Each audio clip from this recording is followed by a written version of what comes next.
A diplomatic storm is brewing in Finland as US President Donald Trump set to hold meeting, yes, with the Biafra's Prime Minister in exile, yes, BLGIEPM Simon Ekpa. Yes, this begs the question, what does Trump know and why is he getting involved in things of the Biafra? First of all, we already know why Trump is getting involved or why he wants things or is siding the Biafra people. Okay, my people, without further ado, welcome back to Expose News. Welcome back to your number one YouTube channel. If you're joining us for the first time, remember to subscribe and turn on your notifications too. All right, without wasting your time, we'll be going into the news direct. Simon Ekpa, a controversial figure, yes, in the Biafra independence struggle, has been set or has been at the center of international debates over self-determination, terrorism allegations, and political persecution. While his followers hail him as a freedom fighter, which PM Ekpa is indeed a freedom fighter, the Zulu government insists that he is a threat to national security and accusing him of inciting violence in the southeast. Of course, that is what they say. And my people, one thing I would always talk about whenever we come to this particular talk of this propaganda they are pushing is, why would a man still incite violence in a place that he is fighting for freedom? A big question that I want you to answer, or those that are pushing this rubbish. All right, following fresh attacks in Biafraland and reports linking pro-Biafra forces to recent clashes with Zoo troops, pressure has increased and has mounted on Finland to take a decisive action against PM Ekpa. Diplomatic sources suggest that Zoo authorities have been lobbying for his arrest or extradition, fueling speculations that Finland may soon act against him. But just as tensions reached a boiling point, an unexpected force has entered the equation: Donald Trump. Now, this begs the question, just like I talked about earlier on, why is Donald Trump getting in? Why is Donald Trump getting involved? Let us go into the details. Let us still talk about it. In a move that has torn political people, those political analysts, Trump's team has confirmed that he is closely monitoring the situation and is preparing to intervene.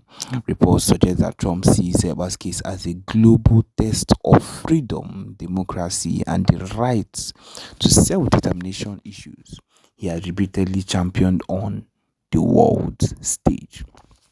President Trump is aware of what's happening and he's concerned, a source close to the US president stated. This is bigger than just one man. This is about the suppression of voices fighting for their freedom. Trump's planned meeting is expected to include international human rights organizations, key political figures, and pro-Biafra activists, setting the stage for a major diplomatic showdown. If Trump decides to openly back PM Ekpa, it could shift the global conversation on Biafra struggle and put the Zoo government under intense national scrutiny, which is the truth of the matter. Because of course, if once PM Ekpa comes up and says or makes such comment, it's going to be on another level.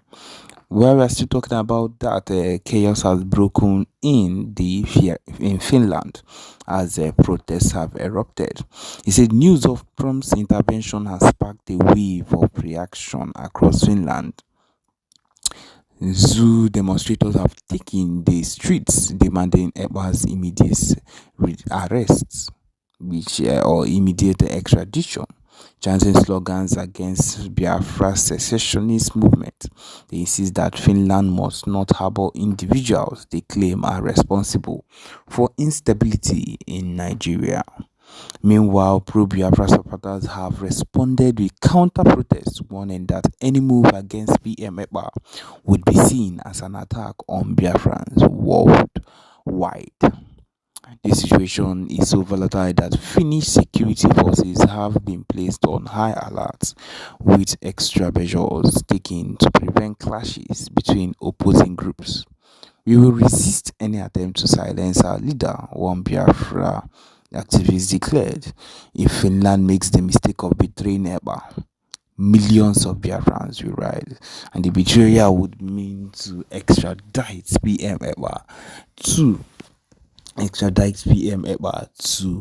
to the zoo government or to Nigeria. Continuing, what is next? What is next? With Trump now involved, the situation is now unpredictable than ever. Will Finland bow to zoo pressure and move against PM Eba full time, or will Trump's influence force a reconsideration of the case? One thing is certain: this is no longer just about PM Eba, it's about power politics and the fight for Biafra's future. Yes, that is what it is.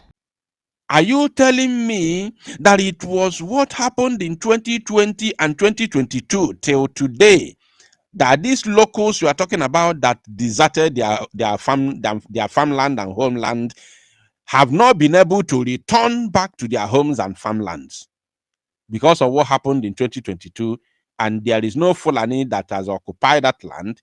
Now, yet the locals are unable to return back to their homes and farmlands. You see yourself. This is what criminality have caused on our own people. Betrayals everywhere. Quest for fame and money. Money and power mongering. This is what criminality has caused our own people. Lying to their teeth. Emalezioku emankuya because akugogogwo.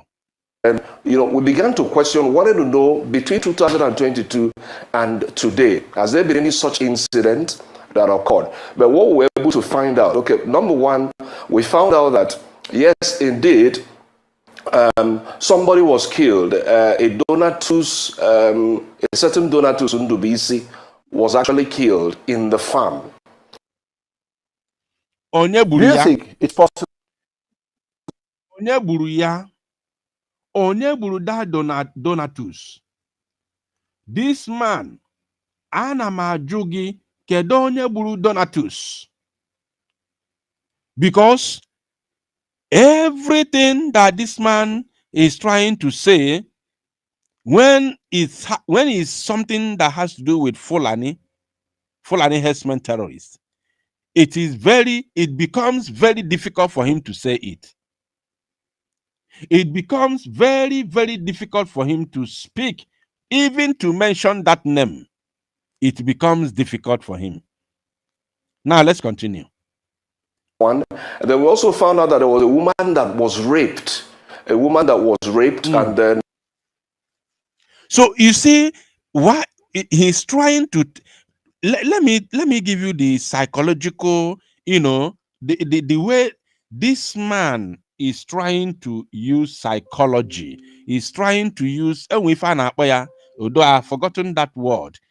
This man is using reverse psychology against our own people. As in, if he's trying to let you know, yes, that now the allegation or the alleged massacre of people, something happened, but it's not really the massacre as it was portrayed on the social media. He was trying to let you know that, like he said, one Donatus was, unalived, and then the other one, he said one woman was raped. One Donatus was unalive. That is what he's saying. He's telling you that yes, something happened, but it's not the way it was being, showcased on social media. And he's telling you that yes, something happened, but it was just one of this, one of that. Reverse psychology. That is what this man is using, but we're going to bust him. The original account, or the earlier account we heard, the woman was raped, that they actually stuck a stick into her private part, and that. You see, He said what they had, but let's continue. She had Pay actually attention. died and was in the mortuary. But I can say we went to the home of that woman and when we interviewed her, she said, I may not. Can you see? Ifugo ndị Igbo, ife aka fa ji wele nwanne fa, ife aka ndị Igbo ji wele Maazị Nnamdi Kanu, ife aka ndị Igbo ji wele Maazị Simon Ekpa, egbue dike na ọgụ ụnọ, ọgụ amaruo achọwa dike. Pay attention, my people. Say that she's hale and healthy because she explained to us that she was still having difficulty in something that I have videos and picture evidences that happened in so many places within that community. I even posted a video last month where one person mustered courage to go to the center, Ehamufu Center, to record a video where everywhere was completely deserted. Nobody is seen at sight. There's a 4-corner road there. There's a 4-road and junction. Nobody was seen at sight. Everywhere is completely deserted.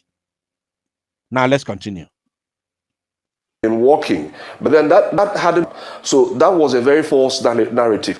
We also wanted to find out whether there was any incident of mass killing, and we can tell you, I can speak authoritatively that all the reports we heard does not indicate that there has been any such mass killings. So when people you are a liar, you are a rogue, ifele megbuogi osinafa ya bụ anya n'ụka. Anya n'ụka ka osino anya n'ụka. Ifele megbuogi. I wonder how you will be enjoying this money knowing that you have come and lied against the dead. Shame on you. Ifele megbuogi n'ezinụlọ gị.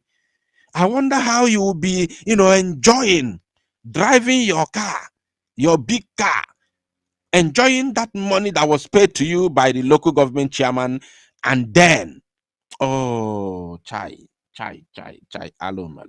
How would you be enjoying that money that was paid to you by the local government chairman of Ehamufu, knowing very well that this money you're enjoying is because you lied against the dead? Ifele megbuogi ndị Igbo. Chai! About 100 or 200 people had been killed and murdered, and then these things there actually wasn't anything like that. But then again, we must also say that there is still skirmishes of insecurity. The local government chairman admitted as much, that there are still skirmishes of insecurity. But that is not also different from what we are seeing in some other communities. I'd like to draw an example. You see? But that is not different from what they are seeing from other communities.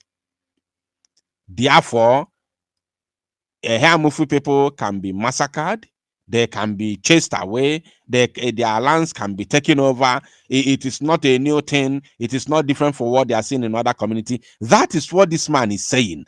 And I'm saying, shame on you. Ifere megbuogi. Chukwu dị anya anụ ka ifere megbuogi. Shame. Recently, we saw a video that went viral. This thing happened at Uboka. Uboka is actually somewhere in Kano East local government area.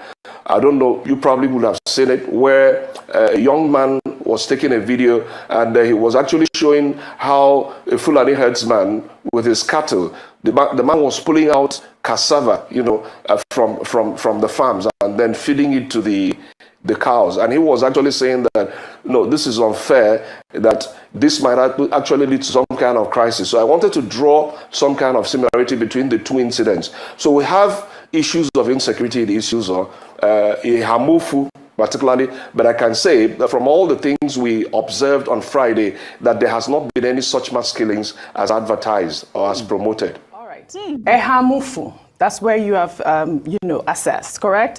Correct me if I'm wrong. You said Ehamufu. But there's been reports by a social media influencer called Nedu Ani, who's talked about, the Udi local government area being under siege, both in Afa, Egede, Eke, and some other towns. They've said that, they've witnessed a tremendous amount of killings. And we did see videos from women for weeks protesting.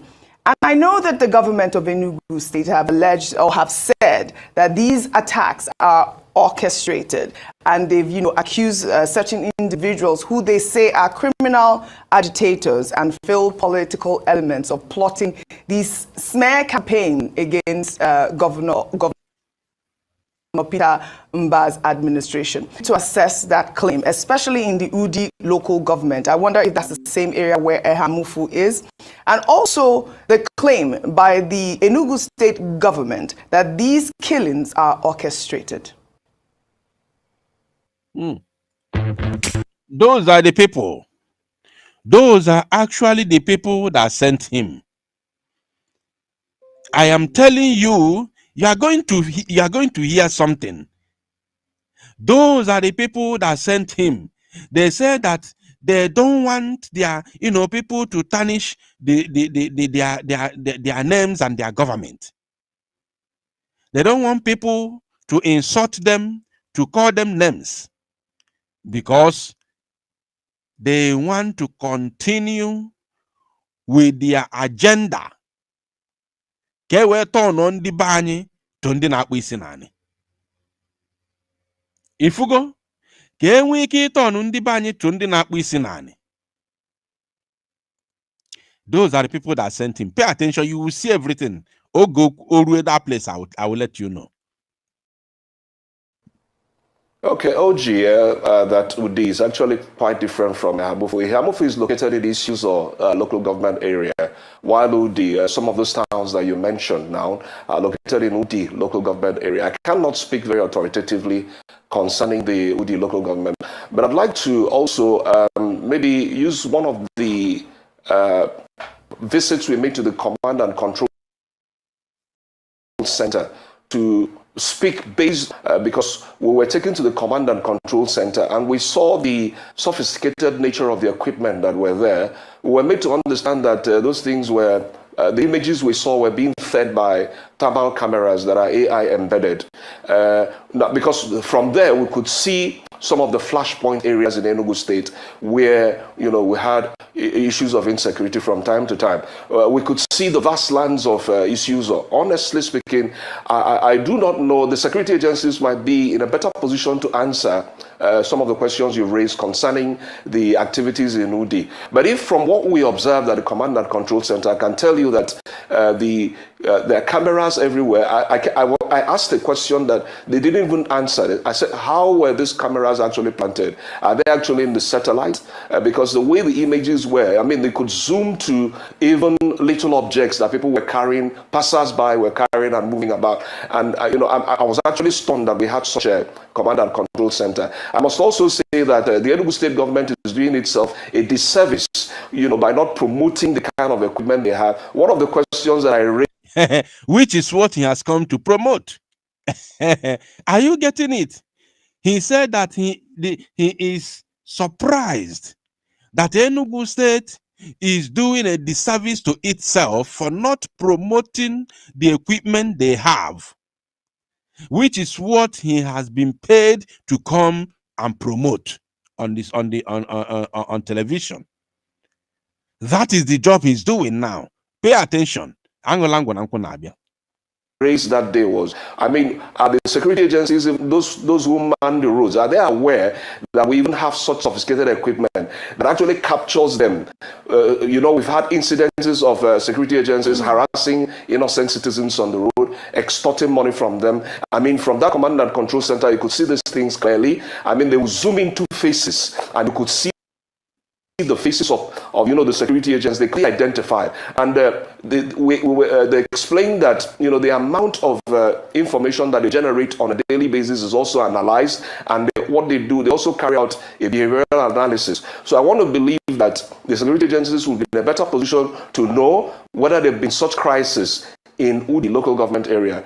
Let me also say that we are aware that there are people who actually also, deploy misinformation, in order. Are you getting it now? Let me also use this opportunity to tell those who are asking me to block somebody in the comment section. Don't worry about anybody. You already know that right here we don't block people. We allow them to speak and rant as much as they can. Once you stop, responding to him, he will disappear. Don't worry about anybody. Let him continue ranting on the comment section. He's going to disappear once you stop responding to him or her. Let's continue. Some of them are coming here with Igbo names, but in actual sense, they are Fulani. You don't know. So don't allow them to distract you. Just pay attention. Write your own comment as you like, and pay attention to what we are doing, and let the Fulani with Igbo camouflage name continue their idiocy in the comment section. In order to gain some political mileage. We have seen in the past where people have also, manipulated issues of insecurity in order to oust someone from government. Let us also take our minds back to the Bring Back Our Girls campaign, when Goodluck Jonathan was the president of the Nigerian nation. We saw how he was eventually ousted out of office. We know that a lot of the campaign was around insecurity. We saw people who were also, magnifying figures, exaggerating events on account of the fact that they wanted to, gain that political position. Are you getting what this man is doing? He is indirectly campaigning for the local government chairman and Peter Mba that sent him to come and do this. And he claimed to be a journalist who has gone to do an investigative journalism in a Hamufu. Who has gone to do investigation in a Hamufu. That is what he's coming here to claim. To claim as an investigative journalist. He has gone to the investigation in a Hamufu to ascertain the damages, the level of damages in a Hamufu. And he has come here to tell the world that it is all lies, that they are doing it to tarnish the image of the government. Pay attention. While we already have videos and pictorial evidences of what really happened in a Hamufu. They wanted to make sure that Jonathan did not continue as governor. So if maybe I cannot say authoritatively, I think I mentioned that earlier. So if there are people who are using such stuff, maybe because they intend to dent the image of the state government, I think the security agencies, it is their responsibility to, with all the equipment we saw, with all the facilities we saw, I don't see why such people should not be, such thing cannot be investigated to the point that we will narrow it down to such persons who are carrying such rumors and have them arrested and prosecuted, if that is the case in this case. Yes, thank you so much, Dr. Chukwuma. Now, Honorable Obiago was on another platform. Chukwudi is my name. Apologies, Chukwudi, Dr. Chukwudi. And he spoke on the issue in Isuzu local government, right? And Isuzu, local government. And this is what he said. He said the protest pertaining to the women who came out that happened was orchestrated and planned because the women came to his council and told him that some people pushed them into going for this protest. And what they were told was that the cows on the farms belonged to the government and that the reason for the planned protest is because of a ranching project. So he implied that the people believe that the government have an interest. Most women who protested were referring to what happened years ago. They are being misled to believe that the government is the one frustrating them. So basically, he said that the women who even came out to protest in the first place do not even know why they were there. Now, I have to confirm, are you saying that there's no, at this time, there's nothing like any herdsmen killing anyone? That's my first. Are you saying that that is not the case? Then second, you talked about and you admitted that a man was indeed killed and a woman was raped.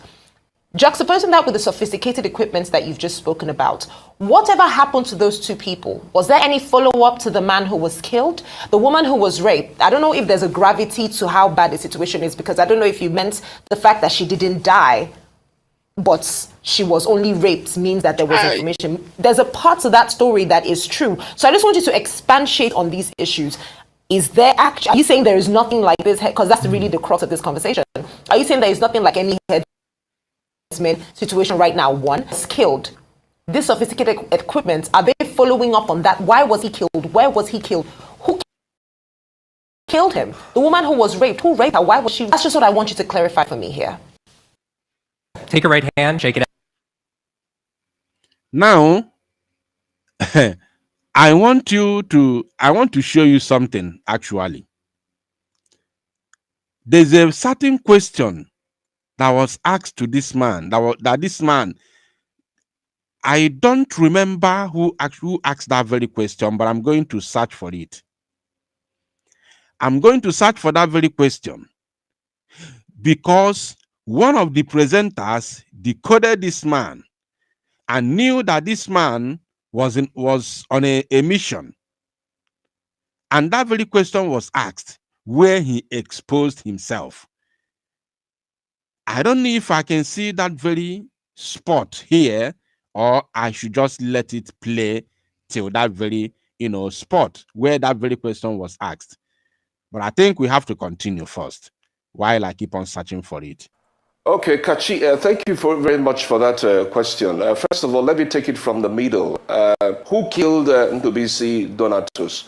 I was invited, one of the local stations in Enugu here invited me a couple of days ago to speak on this matter. And who killed Donatus? Because even during the radio program, actually called in to say, that the Ndubisi, some people called to say that this young man was actually murdered by Fulani headsmen.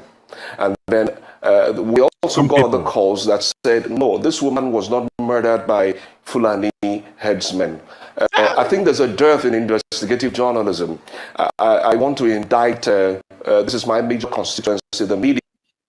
I want to first of all indict the media and say, we're not actually doing the proper job that we should do. I'm in the classroom right now. I know I also worked a little as an investigative journalist. So we need people who will go undercover to issue to actually unravel the truth. Okay, because the mother of... Why do you need the people again? When you say you have done it, you called yourself an investigative journalist. You said you have done the job. You have gone there to unravel the situation.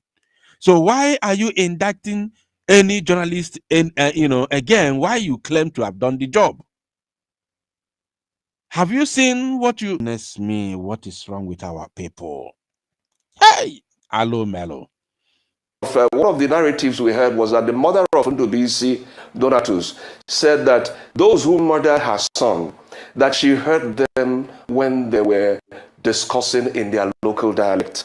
This was part of the narratives we heard, part of the versions we heard. You see? And then we had another person who called him to say, no, he was murdered by Fulani. So we need to, I'm not in a position. You see?